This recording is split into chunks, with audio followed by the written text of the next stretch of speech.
जय श्री कृष्णा दोस्तों, राधे राधे। आज मैं आपको रमा एकादशी व्रत की कथा सुनाऊंगी। रमा एकादशी व्रत का महत्व व इसकी विधि बताऊंगी। तो व्रत और महत्व मैं आपको कथा के बाद सुनाऊंगी। सबसे पहले मैं आपको रमा एकादशी व्रत कथा सुनाऊंगी, ठीक है। तो आइए शुरू करते हैं। अथ रमा एकादशी महात्म्य। धर्मराज युधिष्ठिर बोले, हे भगवान, अब आप मुझे कार्तिक मास के कृष्ण पक्ष की एकादशी की कथा सुनाइए। इस एकादशी का नाम क्या है तथा इससे कौन सा फल मिलता है। श्री कृष्ण भगवान बोले कि राजराजेश्वर, कार्तिक मास की कृष्ण पक्ष की एकादशी का नाम रजा है। इसके व्रत से समस्त पाप नष्ट हो जाते हैं।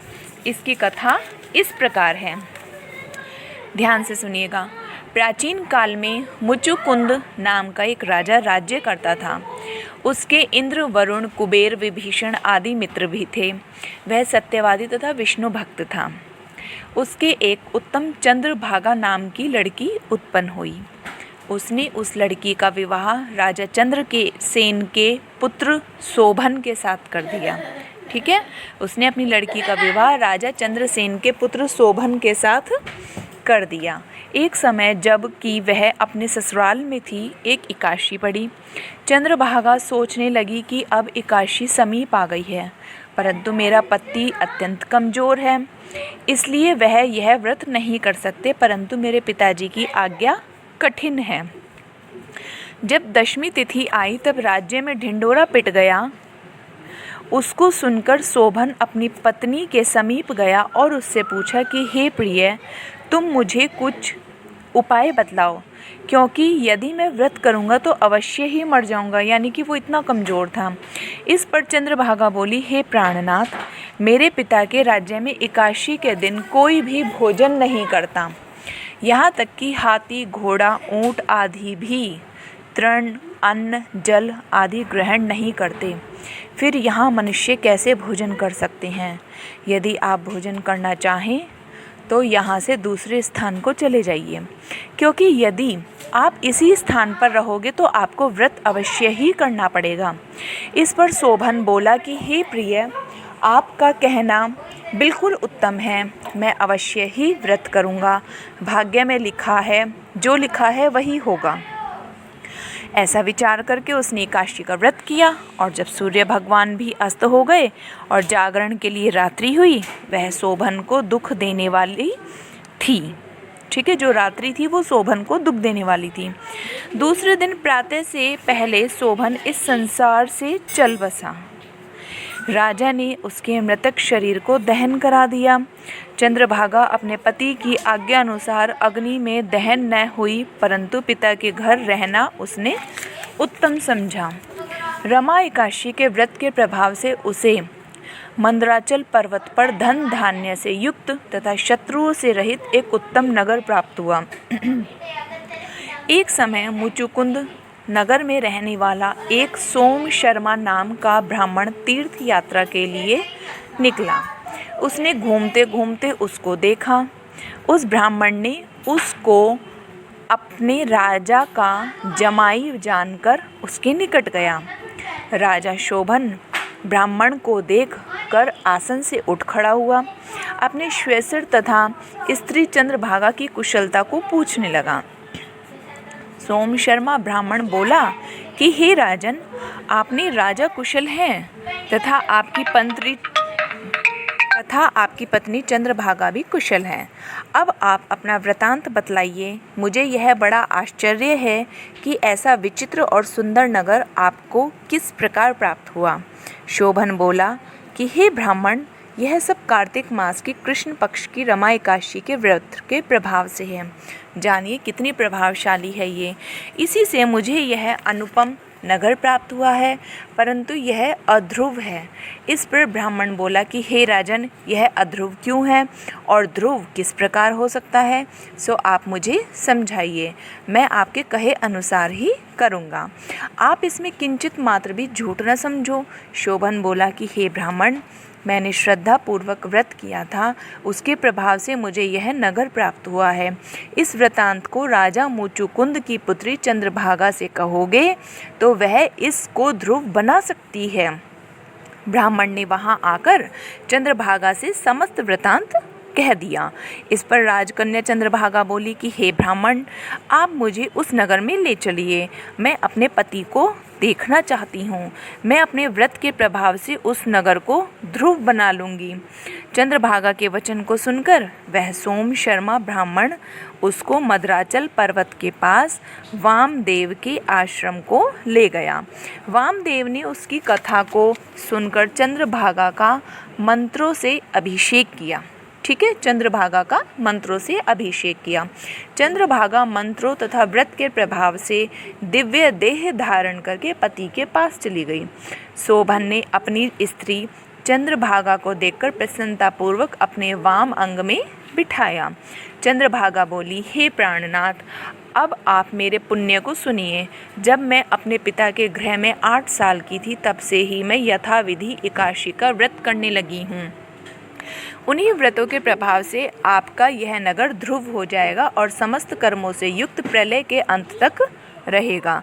चंद्रभागा दिव्य रूप धारण करके तथा दिव्य आभूषण तथा वस्त्रों से सजकर अपने पति के साथ आनंदपूर्वक रहने लगी और शोभन भी उसके साथ आनंदपूर्वक रहने लगा। हे राजन, यह मैंने रमा एकादशी का महात्म्य किया है। जो मनुष्य इस रमा एकादशी के व्रत को करते हैं, उनके समस्त भ्रम हत्या आदि के पाप तक नष्ट हो जाते हैं। जो मनुष्य रमा एकादशी के महात्म्य सुनते हैं, वह अंत में विष्णु लोक को जाते हैं। तो यह हमारी रमा एकादशी व्रत की कथा समाप्त होती है। अब मैं आपको बताती हूँ इस एकादशी व्रत का महत्व। जो इस एकादशी पर भगवान विष्णु के साथ साथ माता लक्ष्मी का भी पूजन करते हैं, उसे भगवान विष्णु के साथ साथ माता लक्ष्मी जी का भी आशीर्वाद प्राप्त होता है। क्योंकि ये तो आप जानते ही होंगे, माता लक्ष्मी जी का दूसरा नाम रमा भी है। इसीलिए इसी एकादशी को रमा एकादशी के नाम से भी जाना जाता है। ठीक है, रमा एकादशी का व्रत रखने वाले के सभी पाप नष्ट हो जाते हैं। वो सभी प्रकार के सुख को प्राप्त करता है। देखिए, एक तो ये कार्तिक मास, ऊपर से पावन महीना, ऊपर से एकादशी व्रत। एकादशी भगवान विष्णु को अति प्रिय है। तो जान सकते हैं ना आप, भगवान विष्णु को जो ये रमा एकादशी इतनी प्रिय है, तो व्रत करने वाले के तो भाग ही जाग जाएंगे। कुछ लोग ऐसे भी हैं जो एकादशी का व्रत नहीं कर पाते हैं। जो लोग एकादशी का व्रत नहीं कर पाते हैं, वो इस रमा एकादशी पर यानी कि कार्तिक मास के महीने की एकादशी पर सुबह ब्रह्म मुहूर्त में उठ करके भगवान विष्णु की पूजा आराधना करके एकादशी व्रत की कथा जरूर पढ़ें या फिर सुने। इस दिन वैसे कोशिश करें कि हम अन्न ना खाएं वे और नाम जप करें। अब इस व्रत का महत्व बताती हूँ। रमा एकादशी पर भगवान श्री कृष्ण के केशव रूप की पूजा की जाती है। मन की एकाग्रता को बढ़ाने, इंद्रियों को कंट्रोल रखने के लिए, काम वासना से दूर रहने के लिए यह व्रत बहुत प्रभावशाली है।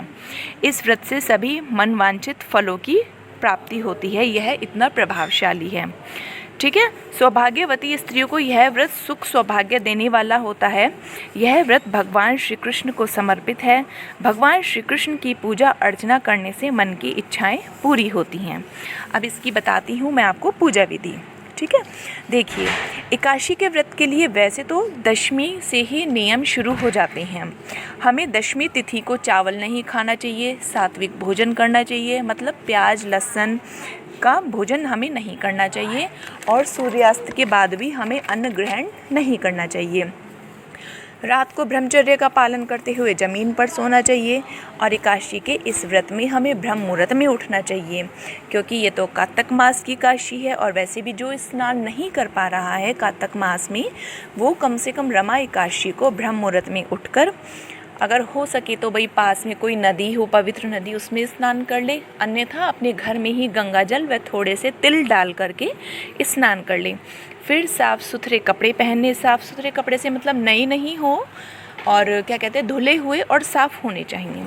ठीक है, अब घर को पवित्र कैसे करें, तो घर में गंगा जल छिड़कें वे अपने घर के मेन गेट पर हल्दी से स्वास्तिक बनाएं। ठीक है, फिर इसके बाद भगवान सूर्य नारायण को जल अर्पित करें। वे अपनी इसके बाद हमें एकादशी में भगवान विष्णु की पूजा माता लक्ष्मी जी के साथ करनी चाहिए।